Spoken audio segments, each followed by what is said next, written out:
Papa Ogin Kama. Na wanjebo njebo. Bana. Nkwanko. Président Kisimane Mona Popo Kabaka. Président Jassima Soa. Papa na David na Soraya.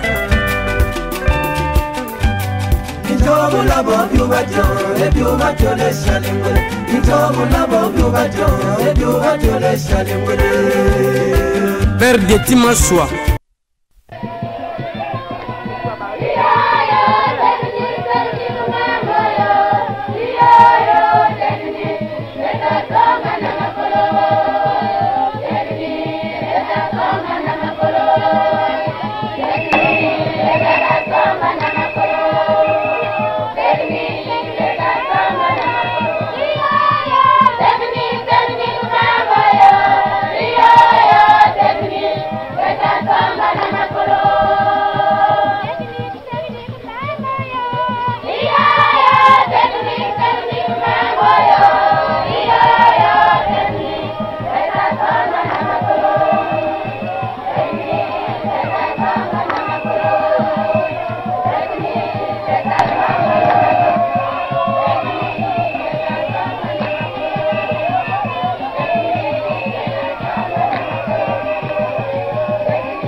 Mbote na bampange mei kama kulanda emission bola na beto bampange kena kulanda mona kipuku na idiofa baina kena panu moke pesa bantu nyonza ke ba fidèle na emission bola na beto contre yezole na kokila mbote na mbuta na mugari wele na États-Unis mbote na mbuta na mu fidèle mambuya na Paris mais vilave mbuta na mu Benjamin ngwa petit nkento nandi bisika mome kama contre yezole na ntango yayi na kutala emission bola na beto mais vilave bampange na moke na ngola bege mingi pila utanga benyo sokelwe me pesa bampagi na mwa na kenge mbote bana kikwiti bana bandunduville baya kena Kinshasa babwala nyonso mbuta boga na matadi donc émission bwala na bet me kota na babwala nyonso me villa ve bana kayemba bana bulungu mulenda villa beve bubu kieseke ya munu pila musonika na bimvuka na beta bana kwilu bana grand bandundu muke yamba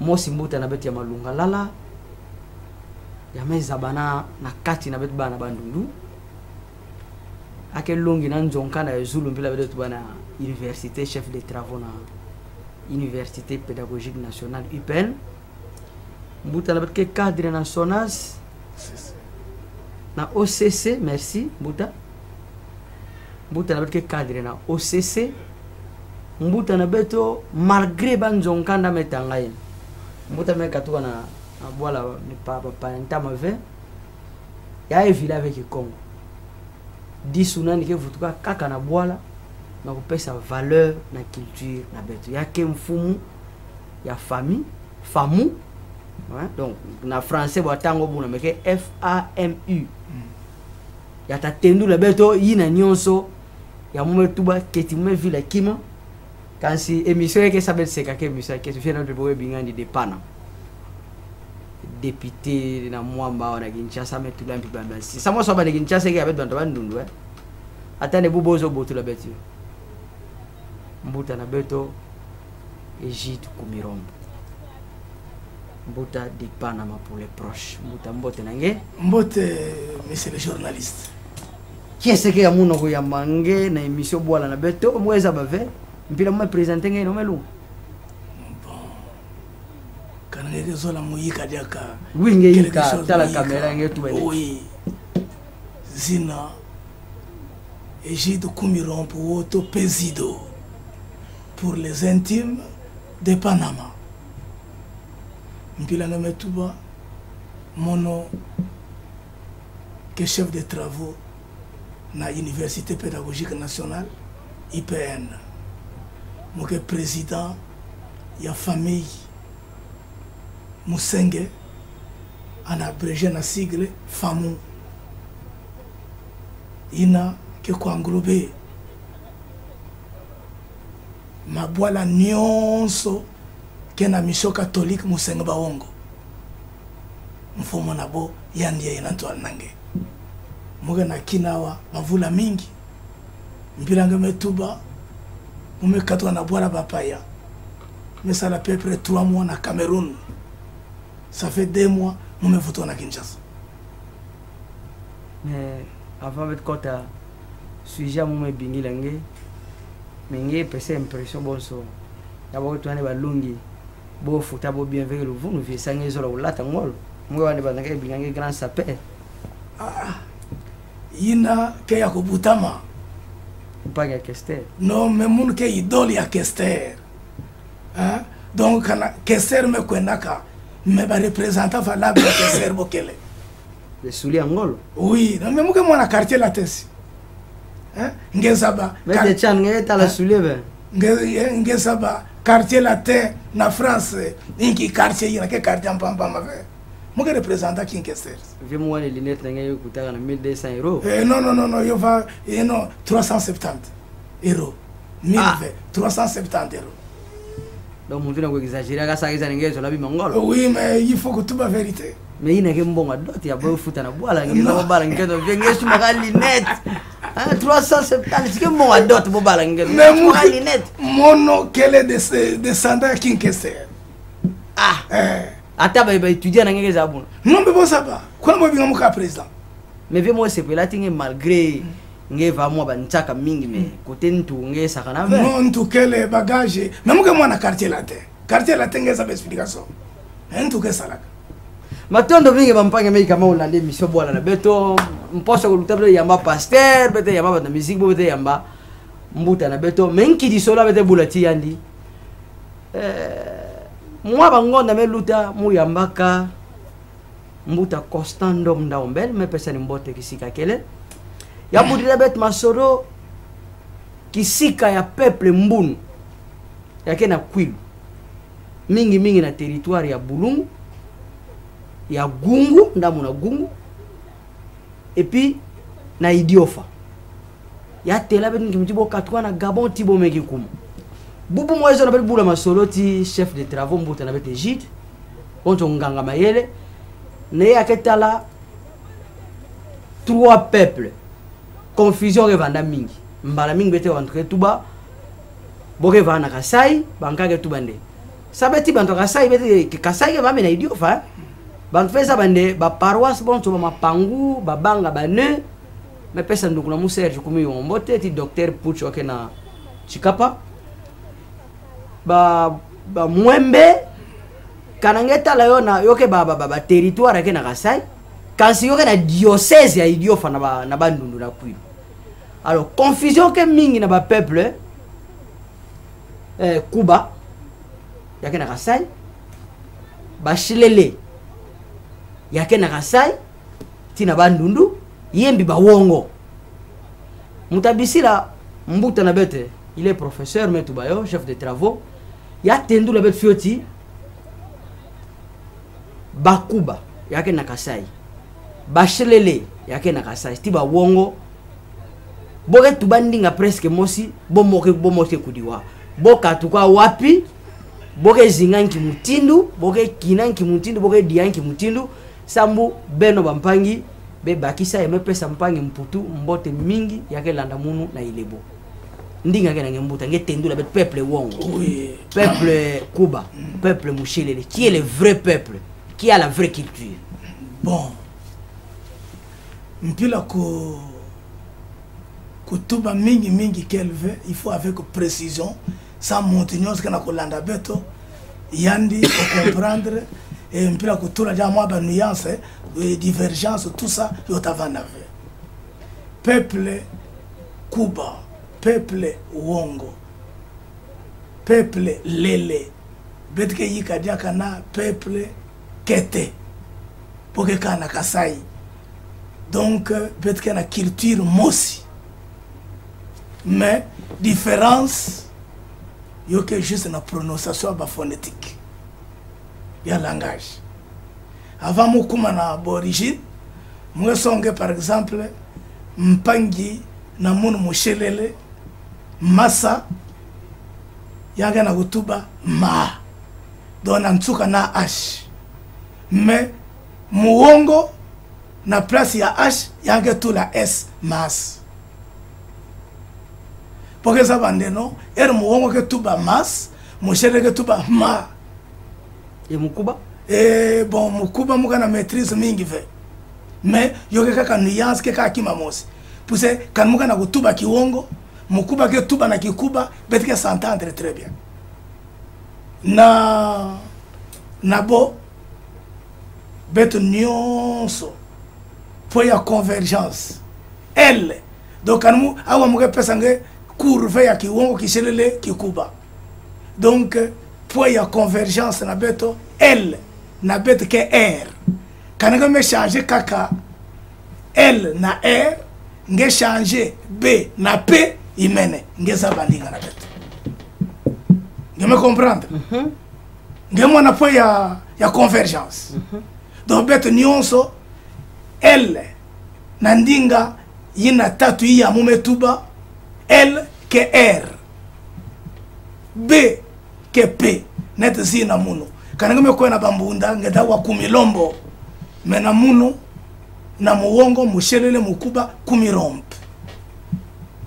Disons la zone na Ah petit kumirompe signifie donc il n'a que grand chef coutumier. Mu wana baba recherche mo musala. Nde bawongo ke bantu ya kuvanda na bandundu vin. Ke ba mpika ba shelele. Yake na kuvanda na Kasai bo kula beno be baba mpika na bo yo ina beme ki monika na bandundu boko binga be bawongo est-ce que mason yina kana donc mushelele ke mfumu ya wongo kana mundu ke songa nge makambu yina yandi kana maîtrise ya makambu ya ba peuple yina ve selon Père Léon de Saint-Moulin. Il y a un nzambo kuisa banantama historien, père son âme. Betike sabande na histoire on parle du royaume Kuba. Ngeke wande no au royaume lele, au royaume wongo. Non. Royaume Kuba me kuisa na nima. Na ba peuple ina nyonso ina banantama ba belge va binga beto tribu wongo. Ngemewa tribu wongo beto nyonso bakuba bakele bashelele ba wongo beto mekatoka na Égypte. Après mouvement migratoire Égypte na Cameroun, Gabon, Congo Brazza directement bete kuikitaka na massa directement tira Sankuru. Kena Sankuru. Na Sankuru na Kasai. Bete me kuma kuna comme bete ke bandemo sibuna bete ke diama titive ba carnivore. Bete ke zola kaka nyama mbisi. Ba mpeng na bete ba kuba ndeno ko bete me yikama na kuja ba mbisi bete ba carnivore. Bo vala na kaka masa Kasai bo bikala na finda yena kuna na bashelele ba wongo bet kusengisa rivière Kasai. Donc la rivière Kasai entre Kasai na Lubwe ba wongo ke pana comme ba mama bet ke va 3 jours 4 jours peut-être binga yo mushila mbila ko kwenda finda yo kelve il faut kwenda kusala ba pêche bonata bambisi parce que 4 jours peut-être respecter bantiko ya bambuta bolama babima yena peut-être traverser ka peut-être entre Kasai na Lubwe maintenant na rivière Kasai ye kwa ya bandundu entre Kasai que ti rivière ya nkaka ya nene. To Kasai ngetu bake massa. Oui, Kasai ya massa. Ana même Kasai ya bola. Ba yina bo bikala kuna. Dobo monande no place yina sama na bo yomelunga. Nous le peuple wongo petu bande no me. N'arrive kuna keti muntu kelve. Mais betu nyonso betu fana kwako. Mais asi kuna bantu kelve. Betu fe sala yingi. Non. Comme ben ke mingi betu ke 4. Ben me bikala kwako tuwa. Bet ke salingi beto ke 5 samas beto 5 samas kaka na rive ya Kasai entre Kasai sana okubona balubwe keti masanga ke ya nene bonzo Kasai do beto na Kiwongo na Kishelele na Kikuba na Kikete beto ke bingayo tempo ila bene ke binga katembo mais na bampangi na beto ya Zolu kuna baluba tout ça boke bingayo Lwange kaname kwena kula bachikapa kuna na Zolu beto na Kiwongo Kishelele Kikuba Kikete bete bingayo tempo qui signifie massa ya nene beto me banda pana entre la rivière Kasai na tempo bayina bobikala pana no beto me lunga sana beto bete vandawa ce sont des Wongo mais nuance Kiwongo boka na kutuba boka tuba bonzinki directement inki Kishelele nge katuka nge bigisa masa ya katembo na Kasai eringe kuma masa nkaka kele katembo na Lwanji bayina mpikena donc bayina kena n'espace yina boka tuba Kiwongo mais nani juste tonalité na bo bonzo bantia yarive bayina mebikana na Kasai kula ngeba jaka don beti yei ngeba kaka rivière Lwanji ti rivière Lubwe beta na kutuba ya beto nuance ya bantina kuna yo kelve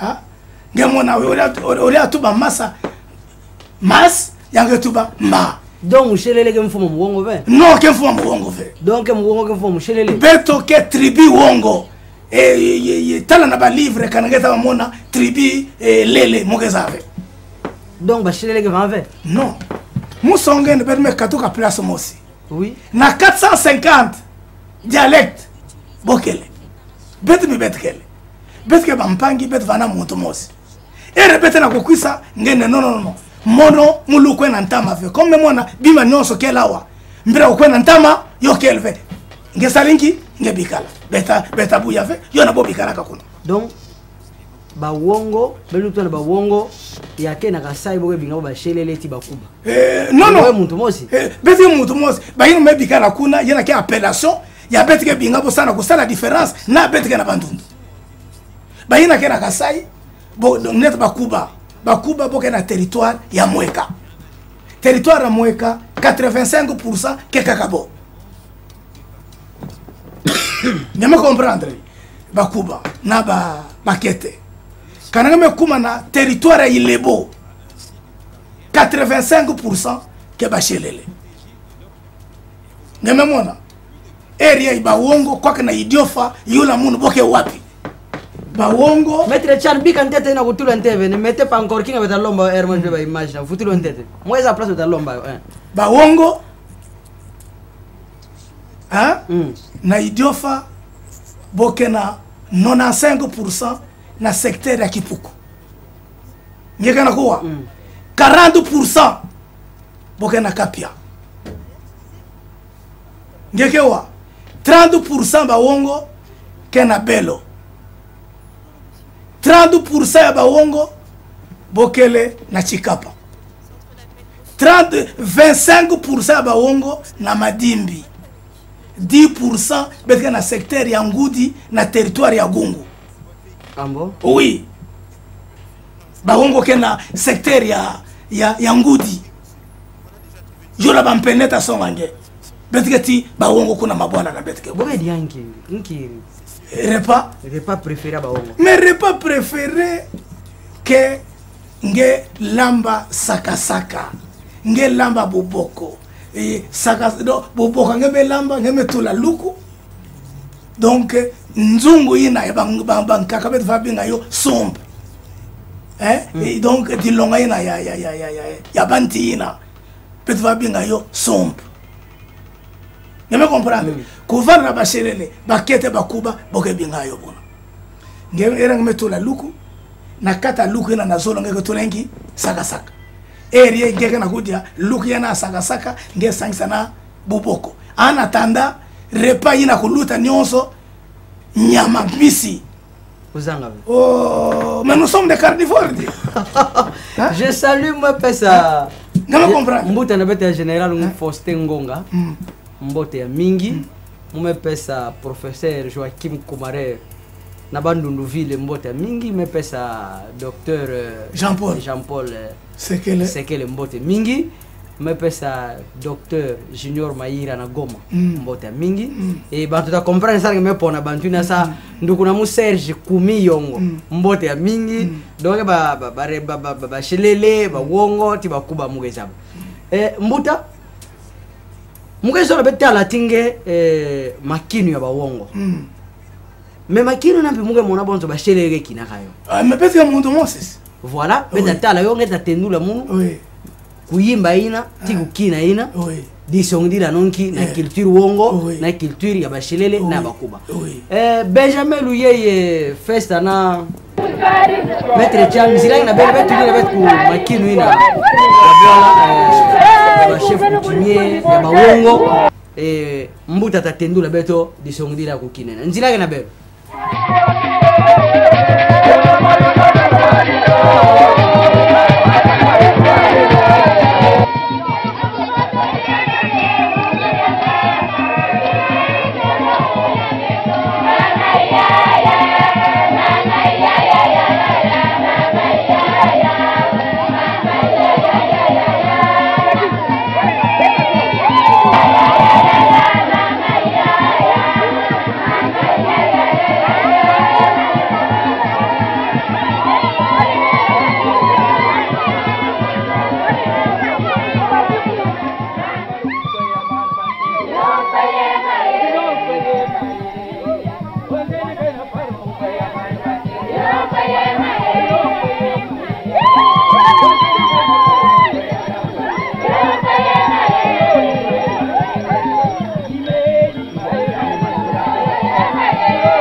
Danse na bête que vanda ya mapeka. Danse moi aussi respectueuse. Donc beto peut-être qu'il n'a qu'un membre supérieur. Beto nixa kaka bepol. Yina ke makinu ya bambuta que danse officielle kanaboke yamba muntu ya nene yenakati ba renommé exactement muke mona kuyamba ina kuvandange boke reconnaître nge bonzo mfumu ya famu na kupesa ngeke mfumu kimfumu na et puis muke mona ngeke grand leader kange kitana bola oui muke mona maître chantu lila mpila ya mbute jit ke kitana bola mpila ke solulati banta parama bantu ke wilange non mono yina muke sola très bien avant nki message ngolo nge pesa mpila ke solulati bokuna muke solola kana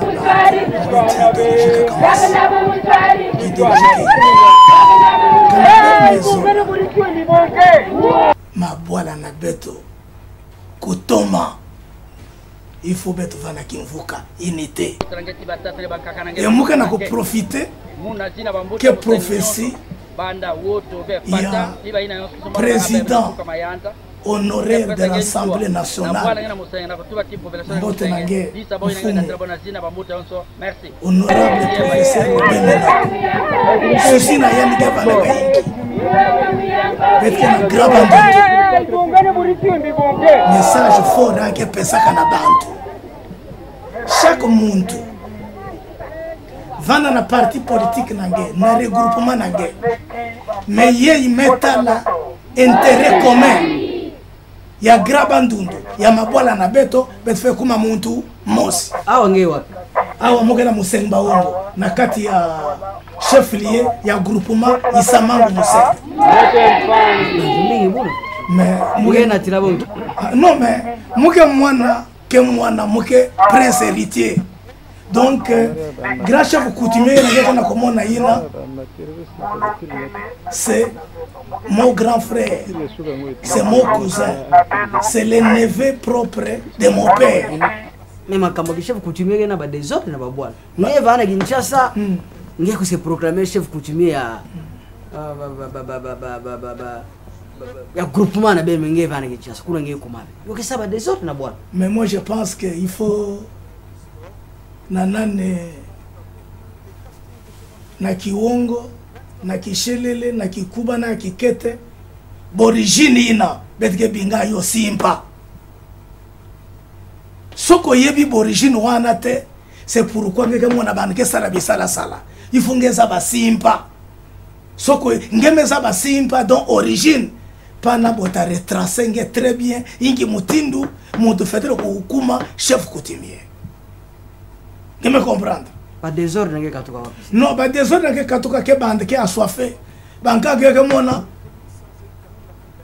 bet me binga boka vara par exemple ko na ba na bambunda bet me binga me kuibala nkentu kuna comme mona de yanke influent imene yanke se programmer muke chef coutumier awa est-ce que simpa na benike inki origine na benike inki c'est ça qui tue mais atabe mon simpi ba famille j'ai dit ngeke na Kinshasa minge chef wa groupement ya bwala ngimti na mono non nge veme yoke sala minge na bwala na betu ba oui donc ngeke mona yina bantina kana ngeke introniser ve tu ne peux pas que se contenter na kutuba muke chef coutumier non mono awa na Kinshasa mukele représentant ya groupement Isamango Musenge mais muke chef coutumier ya nani n'avait poussé je ne suis pas intronisé minge va bina bakana ke bingo bakana ba woto kengi oh sangi metu ilo ve muke wambala mingi ba oui donc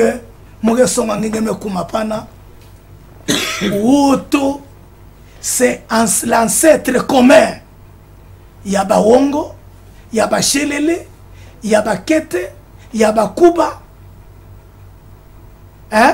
ya ba Ndekese ya Bekonda ya ba Tetela eri muke kwenda na na chaque tribu sana bosongange kana me kwenda ba Tetela woto c'est l'ancêtre commun boke sonika woto o te na o baina ba Tetela ancêtre commun abo donc nzila ina ya me kwendaka tina bukwenda zulu mpila sanso ya Jésus betke binga yo transfiguration nzila woto ko kwenda ancêtre commun abantina mometanga kana me kuma na ba Shelele na ba Kuba na ba Kete boke sonika W-O-T na O. Kaname kuma na bawongo munike na kutuba wa don descendant, le vrai descendant ya woto muniyei. Zina munkele kumirombe woto ponko zido. C'est pour que na mona kuna pensido. Donc woto na bawongo W ba ozole T na O. Kaname kwena bandeke se O H O T O. Donc betu nyonso betu katoka place mosi. Donc betu ba nani ba descendre arrière. Il y a woto qui est notre ancêtre commun à bandira nyonso. Donc chaque bande pour faire bikala tibet me kuikumana idiof. Matondo émission me kwa nchuka malembe me pesa maître Médard Palankoi. Mbuta na beta bwala mbote ya mingi. Me pesa mpi mbuta na beta Jano Binanu. Ke mbuta na beta bandu musubinga munge zora utanga bazina bandu menge tanga be mbuta Jano Binanu. Jano ke mbuta na beta nyonso. Ke vene beta zani parmi ba mbuta ke pe lulendo Jano Binanu ke na kati. Ne pesa ngembote mbuta bwala. Mbuta na beta José Baindama. Mama Lucy kwa tele la mwe kinga explication ya peuple pende. Mwana mfunu na yo mulombange yo. Merci mbuta bino kumana nsuko émission. Mweza veke na kimange vila. Yange metuba ve. Yange zo tuba. Ya mulu biksi la ngeta mbenge na muntange zo pesa mbote. Kange ta salon bina kiwongo, kange ta salon na kishilele na kuprouver ngeke président ya bakon ba wota bakana ba woto voilà que ba ndinga ke richesse donc bakana ba woto na français signifie donc les descendants du roi woto. Maintenant ils en ndinga yoke na ndinga mfumo na bokenge représentant oh mais muke songa monde no muke songa zina muke songa déjà d'abord signification zina kumirombe qui signifie mokonzi woto. Donc descendant ya banti na nyonso. Donc erina nkakaira be foaka. Donc monde ke ko incarner ba pouvoir ina yande ke na ntwala nage kumirombo woto ndinga nga ntuke mission esuka. Bon ampangi ya idiofa ya bolungu ya bagata na bantu nyonso grabandundu bena ke na kolanda muno. Peut-être idéologie kaka mozo me katoka kutubao kana unité kele na grabandundu bwana tatoma mbote nge pesa na nani ame émission besuka si télévision mbote mugana ko pesa na bandina nyonso kena ko landa beto kana mume sita obete kumati na kokila me pesa bantu nyonso mbote bene kana ko landa meme sana ko landa émission nake matondo mingi mbuta émission kitoko mais c'est pas l'emblème ya mange mais pesa leki na mo Mario Lutumbo mbote Mitterrand Lupwenge Souvayole ingénieur Wistel en tout cas mona ba leki mingi ka zole émission bora nduku na mo sere singeme la explication mo so me muzwa ba shelele ya ke tubande ba wongo ke ba mpika ba shelele tout ça me mbuta me expliquer ya Benjamin na mputu Baby kala mbote mingi na nkento na mambo musene na bebe na mwampa petit criso mbote na mbuta na beto bemi na kunjala njoko mbuta bwala ya zuri masela mbuta bwala me pesa mbote na benyon so mela na émission bwala mbuta maître Chan Matondo émission me kuma nantuka mbuta kutana ngenge akusha kama binga ngesi émission binga ben émission makamuke mingi binga Matondo